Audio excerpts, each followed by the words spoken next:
some months ago,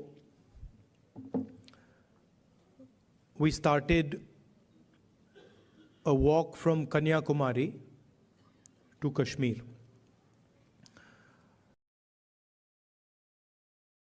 Prior to walking,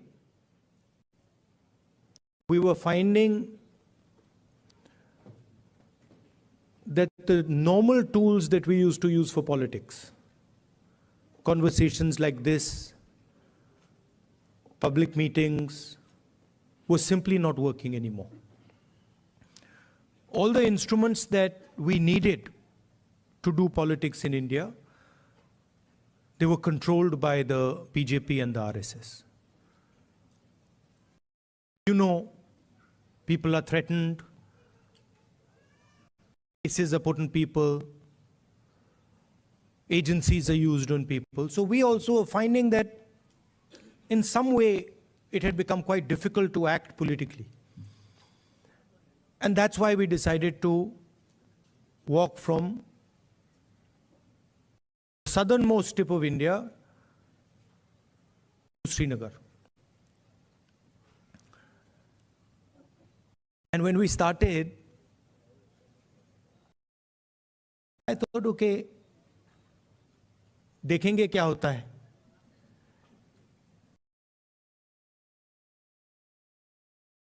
After 5 or 6 days, we realized that actually walking 4,000 kilometers is not an easy thing. You know, and I had an old knee injury that started to act up. So I said, now I'm in real trouble because there's no choice. One has to walk and I'm having quite a lot of pain. And then quite a surprising thing happened. I started noticing that after walking 25 kilometers is more than half a marathon. So after walking 2-3 weeks, every day 25 kilometers, I suddenly realized one afternoon that it's strange, but I'm not feeling tired at all.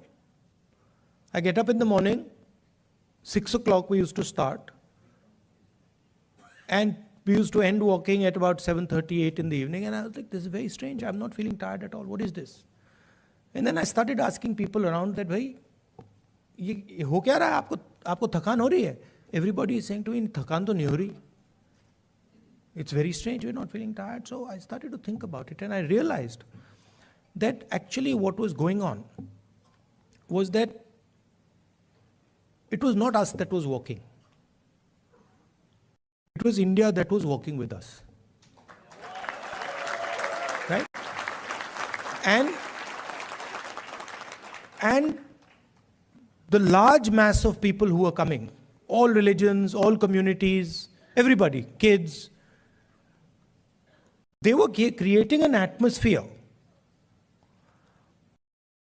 of love and affection where nobody was feeling tired. Almost as if everybody was walking together. सब जुड़ के चल रहे थे और उसमें किसी को थकान नहीं हो रही थी, एक दूसरे की मदद हो रही थी. And that's where we came up with the idea. नफरत के बाजार में मोहब्बत की दुकान खोली.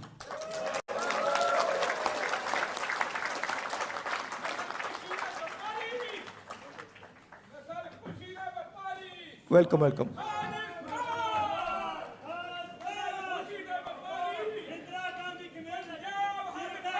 नफरत के बाजार में मोहब्बत की दुकान.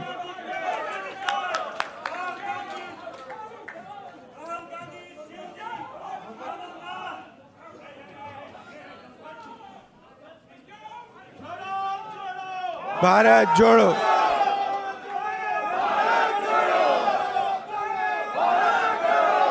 See, the interesting thing about us,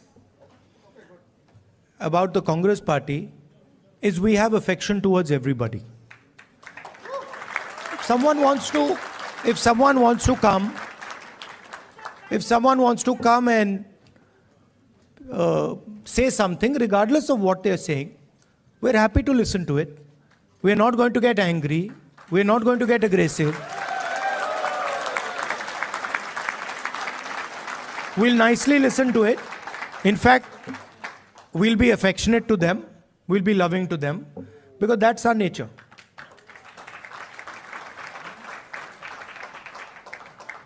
So, we found that when everybody started working together,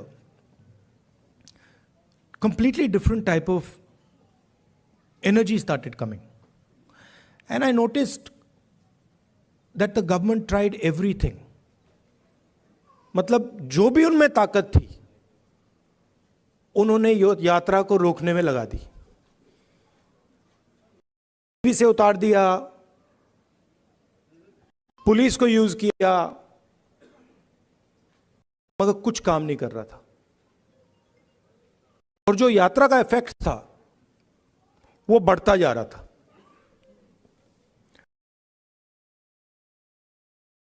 क्यों हुआ? क्योंकि आप सबने हमारी मदद की. सिर्फ not only in India, Bharat Jodo is an idea that is in all your hearts. And it is about respecting each other and being affectionate to each other. It is about not being violent towards each other, not being arrogant. I can see my Sikh brothers here. Your Guru Nanak Ji, his entire life was about this only. That be humble, right? Be humble, be affectionate.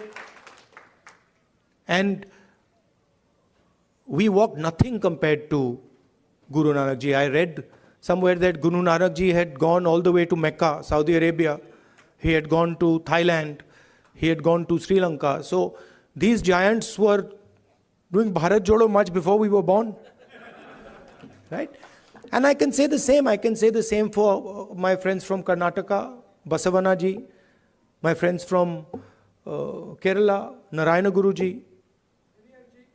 Yeah, so every state in India has had these giants. Adi Shankaracharya, everywhere. I mean, and every single one of them said, listen to each other, be respectful, not just of your own religion, not just of your own language, not just of your own culture. Be respectful for all cultures, all religions, all languages, because they are in fact the same.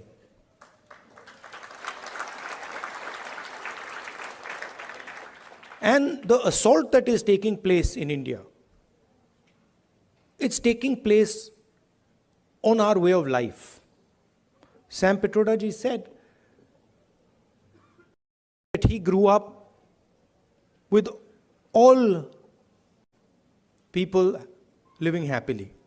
Different languages, different religions. And that is what is being attacked.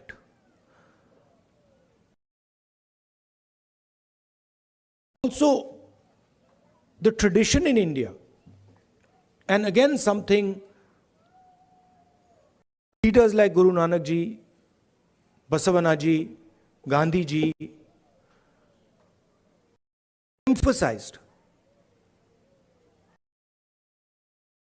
was not to be under the impression that you know everything. That the world is too big, too complicated for any one person to think that he understands everything and he knows everything. And so really that is the disease that Sam sort of outlined. That is the disease, that we have a group of people in India who are absolutely convinced that they know everything. In fact, I think they think maybe they know even more than God.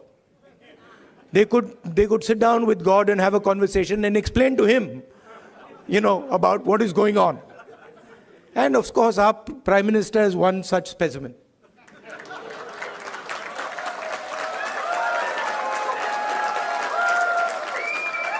I I think if you sat Modi ji down next to God, Modi ji would start explaining to God how the universe works. Right? Yes, and God would get confused that what have I created? So these are funny things, but really this is what is going on. We have a group of people, who understand everything. They can speak to scientists and explain science to them. They can, speak to historians and explain history to them. They can explain, warfare to the army, flying to the Air Force, whatever they want they can, And at the heart of it is mediocrity. That they actually don't understand anything. Because in life, you cannot understand anything if you're not ready to listen. There's something, the biggest lesson I learned from Bharat Jodo Yatra, that there is something to learn from everybody. We are much older than those children. But I can guarantee you, they can teach us all how to sing. I was looking at them and I was saying, I can't sing like that. It's impossible. So, when you look at another person, you have to appreciate that they have an experience, they have a life, they've seen things, and maybe you can learn a lot from them. Maybe if you open your ears, you can listen to them and learn from them. And that is actually the Indian tradition. If you look at our country, you will find that our country has the ability to absorb any idea that comes. India has never rejected any idea. Everybody who has come to India has been received with open arms, and their ideas have been absorbed in India. And that is the India that we like. India that respects the rest of the world, India that is humble, India that listens, India that is affectionate. And that is the India that you represent. You would not be here if you did not agree with these values. You would, if you believed in anger, hatred, arrogance, you'd be sitting in a BJP meeting. Right? And I would be doing Man Ki Baat.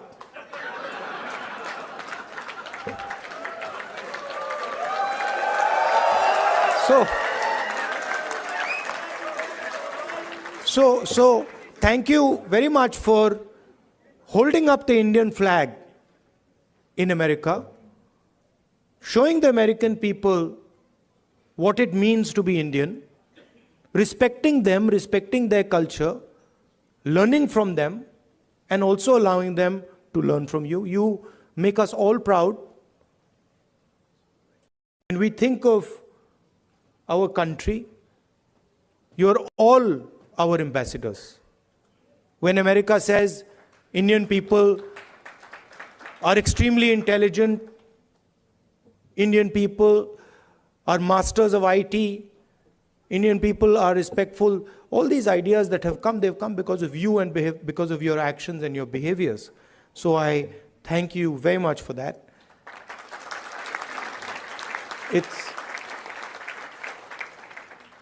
I came here this morning. Sam organized the flight. I arrived 16 hours. After 16 hours flying, 6:30 in the morning. I thought I'd be tired, but I'm not tired at all because of the energy that you have given me. Thank you.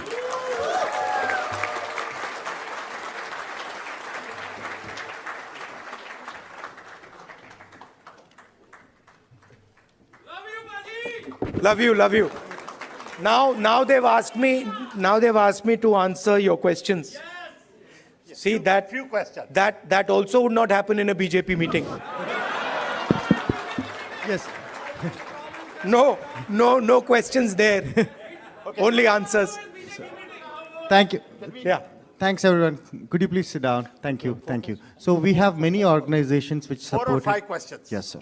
The Okay, quick. Yes. Or opinions. It doesn't, whatever. Yes. Yeah, but So when we you have. ask people questions, they automatically assume opinion is included. Yes. So we have women who played major contribution for this program to be successful. We have women empowerment organization which helped us to make this event successful. So they have a question specific to women, and I would request Ms. Jhansi Reddy garu to ask that Mic, question. the mic. Just give me the other mic. Welcome, Rahul ji, for California. And as a Women Empowerment Telugu Association, my name is Jhansi Reddy. So I would like to ask you two questions regarding this women bill that has been, in the court for almost more than half a century. So when the Congress comes in power, Which women's bill? the women's reservation rights. So that bill has been there for more than a quarter century. So as a Congress leader, what is your thoughts on it and how are you going to deal with it? That's my first question. The second question is, in India, it's very hard for a woman for the safety issue. So what are we going to, offer our next generation of the girls in India? Thank you. So on the women's reservation bill, we are committed to that. We wanted to pass it in the last government, but some of our allies were not too happy with it, and they didn't give us the support for that bill. But I'm confident when we come to power, we'll pass that bill. I think part of the answer to your second question lies in the first question. If we empower women, if we involve women in the political system, if we give women space in the governance of the country, if we give women space in the businesses of the country, we will automatically make them safer. So I think involving them in politics, involving them in business, involving them in running the country are the way to give them power. Thank you. Thank you. So we have another Tamil community organization, who united entire Tamil organizations, and they have expressed their support. So they might differ on the Congress party, but they have come here for the love of Rahul Gandhi today. So I would like to invite Mr. Pugal, if you are here. Yeah. Thank you, Sandeep. Hello, Rahul ji. My name is Pugal Anbu. I'm the president of Indo-American Society for Science, Reason and Free Thought. I also represent Tamils who live in Bay Area. On behalf of our people and on behalf of people who believe in science, reason and free thought, I would like to point out we are honored, humble and most truly proud of your journey about opening up the shops of love on the streets of hate all over the India. Tamils have long tradition of harboring brotherhood mindset throughout their civilization. 3,000 years ago, our forefathers said, Yadum ure, Yavarum kelir, Pirapokkum ella uyirkum. Translation, all human beings are created equal and every town is our town, everybody is our relative. To us, India is like European Union, with each state having its own language, its own tradition, its own festivals, its own cuisine, dress code, way of living, etc., etc. They are all different, yet we live under one country called India. Therefore, it is deeply saddening to us when someone from the union government trying to impose one language, one culture, one tradition, one religion, one school, etc. Recognizing this diversity to make India a robust country, our beloved leader, the Dravidian icon, former Chief Minister Dr. C.N. Annadurai proclaimed, both in Parliament and in public forums, for Manilathil Suyachi Mathiyil Kootachi, which means autonomous rule at the state level and federal rule at the union level. Dear Rahul ji, you have studied in America and you have traveled within United States extensively, and you know much better than anyone else in this room that America is the best example of federalism. Each state has its own constitution, its own Supreme Court apart from federal laws. Whereas in India, Congress party did have its own share of problems in the past, but the times have changed. The new thinking has emerged, and you are the epitome of the new thinking. You are the beacon of hope and the streets of hate in India. Therefore, my question to you is that, like United States of America, what's your thought on making India as a true United States of India? Thank you, Ji. If you read our constitution, the definition of India in the constitution is a union of states. And within our constitution is the idea that the languages, cultures, histories of each one of our states has to be protected under the union. So what you're talking about is already incorporated in our constitution. It's already there. The BJP and the RSS are attacking that idea that you mentioned and also the Constitution of India. That's the fact. Now, for me personally,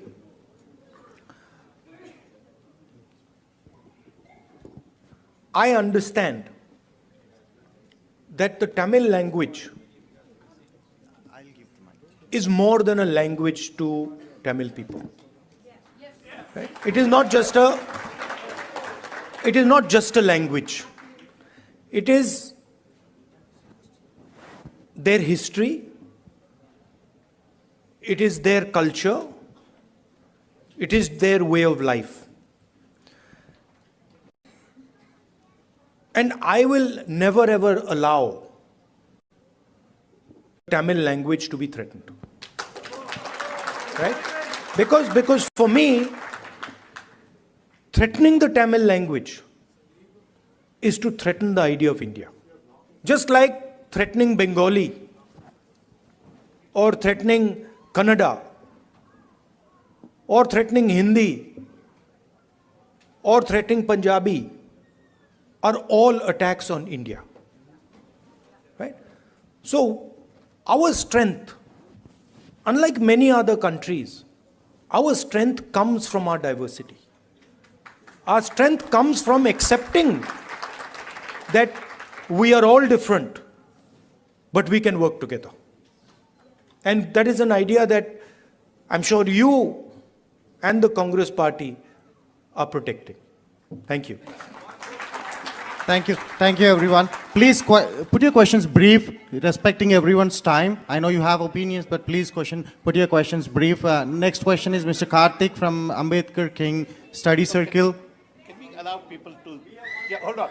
Yes. These are, please appreciate these organizations have put together this amazing event. There are Telugu, Tamil, Kerala, Kannada, all are together to make this event successful. Respect those organizations. Thank you. We'll do. We've got 5 questions, don't worry. There's more than enough. We can add a few also if you want.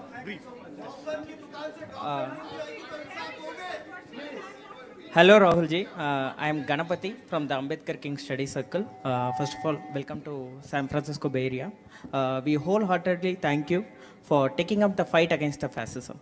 So this rise of fascism is not a mere coincidence. So we believe in the social and the economic equality in the society, and the inequality actually creates a conducive environment for fascism to emerge. So my question is what is the plan of the Indian National Congress to uproot the economic and the social inequality which creates this condition for fascism in the Indian subcontinent and also at the global level? One of the things that we are suggesting is when we were in government, we had carried out a caste census. And the idea behind the caste census was to take an X-ray of Indian society, right? To find out what are the exact demographics of our country, right? What are the different communities? What are the different castes? How many people in each community? How many people in each caste? Because without understanding our demographics, and without understanding who is who, it is very difficult to distribute wealth, distribute power effectively. So that was one idea that we had. And we've been putting pressure on the BJP to release the caste census, the numbers in the caste census. They are, of course, not doing it. And we'll continue to apply pressure. And if we come to power, we will do that. But we are committed, as the Congress party, to make India a fair place. And we understand deeply that India today, in terms of its treatment of Dalits, tribals, poor people, minorities, is not a fair place, right? And there's many things that can be done. There is the Nyay scheme that we had, which was aimed at providing a minimum income to all Indians. There are ideas like Manrega. I think an increase in public education, increase in public health care. I think these are all things that can be done to make India a much more equal and fair place. Thank you. Thank you. We have our next question from Silicon Valley Christian community, Mr. Jay.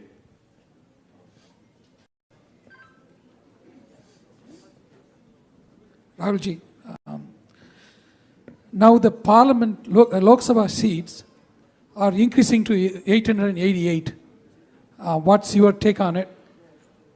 There's a proposal that Modi ji is actually working on. It is going to entirely be based on population. It is going to tilt, the orientation towards the highly populous states, getting more and more lion's share of the revenues and everything. So how is it going to change everything? Minorities are going to get even more depressed. Majorities are going to be, making everybody vulnerable. So what's your take on it?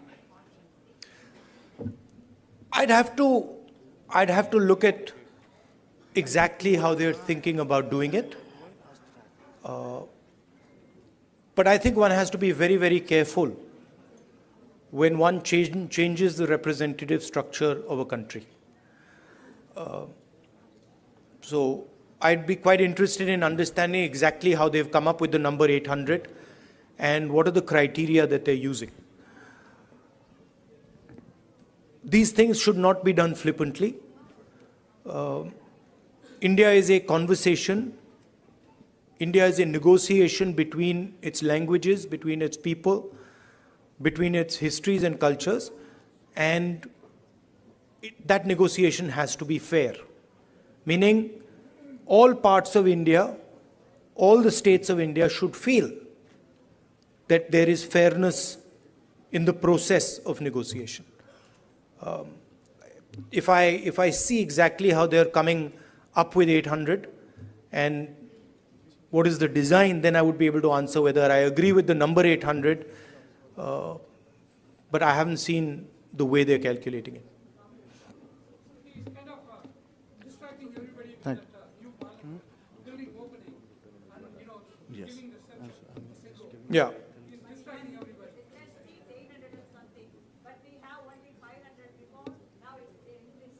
Yeah, but it depends how the ratios change. Yeah, it is currently based on the population, but you'll have to see how the ratios change. I think the Parliament House, these are distractions. The real issues in India are unemployment, price rise, spread of anger and hatred, a crumbling education system, price of education, price of healthcare. These are the real issues. BJP can't really discuss them, so then they have to do the whole scepter thing, lying down and doing all that. So. Aren't you happy I'm not lying down? Thank you. One more question from Bay Area. One more question. भैया One more question. भैया मगर disturb मत कीजिए ये One more question. हाँ, So this करेंगे, is from the Bay Area Muslim community. Please Insaf respect the करेंगे। community. One question from the Bay Area Muslim community. This is Mr. Mohammad Khan. Please go ahead.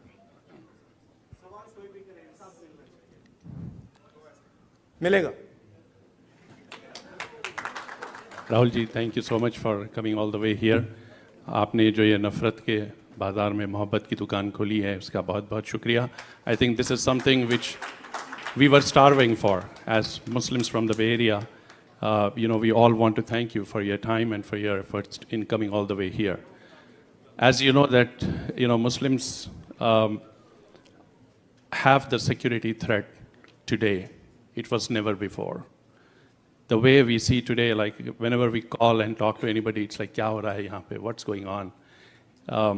There are so many different laws which are getting implemented, which were not even implemented earlier.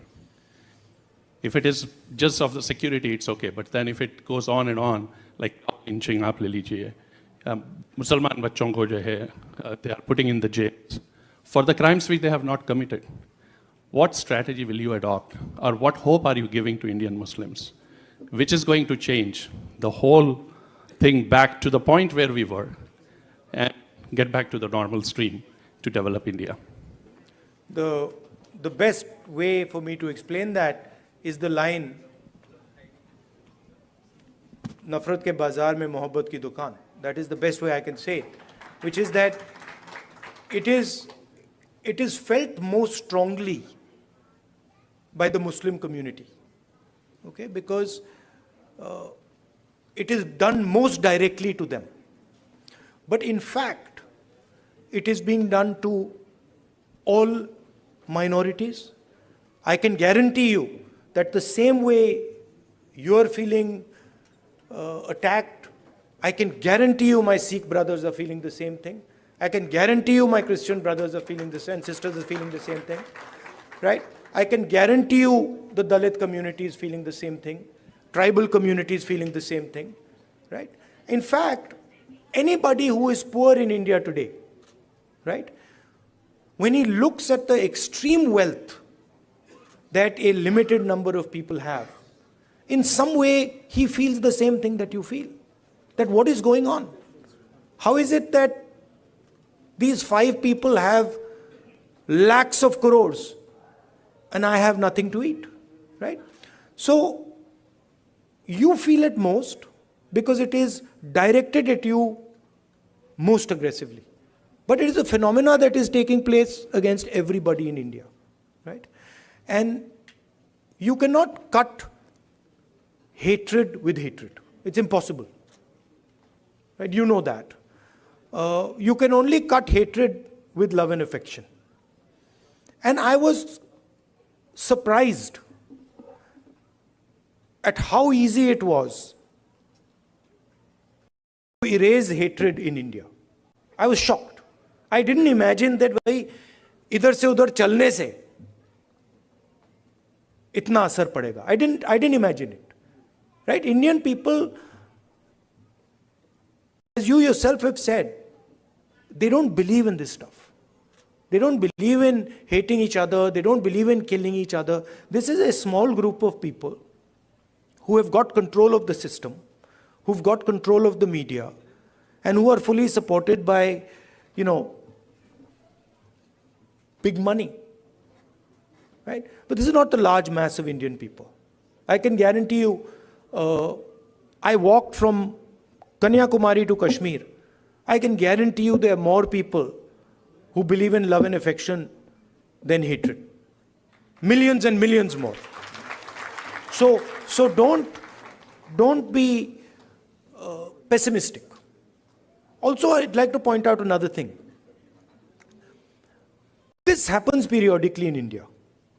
What is happening, for example, to the Muslim community in India today happened to the Dalit community in the 80s. If you went to UP in the 80s, the Dalit community, what is happening with the Muslims was happening with the Dalits there. So periodically this type of stuff happens and we have to challenge it, we have to fight it, and we have to fight it with affection, not fight it with hatred. We will do that. Thank you, Rahulji. And one last question from the most important community of entire world, that is students. So we have one interesting student from UC Berkeley who wants to, literally begging me to ask one last question. She promised that she would conclude it. Wait. One more question. Welcome, Rahul sir, and thank you so much for your win in Karnataka. You've made a lot of people very, very happy. We've literally cried tears of joy, so thank you. So my question for you would be, we have a lot of students who helped out here today. We really feel passionately for your cause, and which is our cause now. But what would you say to us? We want to go back to India. We want to represent our country, but we see how the athletes, the youth, the wrestlers in recent times are being treated. It's very undignified. We feel very discouraged. So what would you say to us to kind of bring the sense of wanting to go back out there for our country? Yeah, please realize that there's a huge distortion. India is not what the media shows. The media likes to show, a particular narrative. It likes to promote a particular narrative. That is actually not what is going on in India, right? It was very clear to me in the Yatra. It's in the media's interest to project these things. It helps the BJP, right? So don't think that everything you see in the media is the truth. And as a young person, your country needs you, right? And your skills and your energy will be very useful to your country. So if you feel like going back, do go back and help out. Thank you. Thank you, Rahulji. Thank you. And I picked up Rahulji somewhere in the morning, 8 o'clock. It's 8 o'clock. So please, 1 minute. So let me conclude it, right? He's a normal human being like us. He's not superhuman. He's a normal human being. Please, 1 minute. Let me thank the organization. So last question, I like the question, which is, what do I suggest that you do? Right? You are all ambassadors of a particular vision of our country. You believe in humility, you believe in respect, you believe in being affectionate to each other. So do not answer anger and hatred with love and affection. Show them that you're not like them. You should support the ideas that will defeat the BJP. Thank you very much.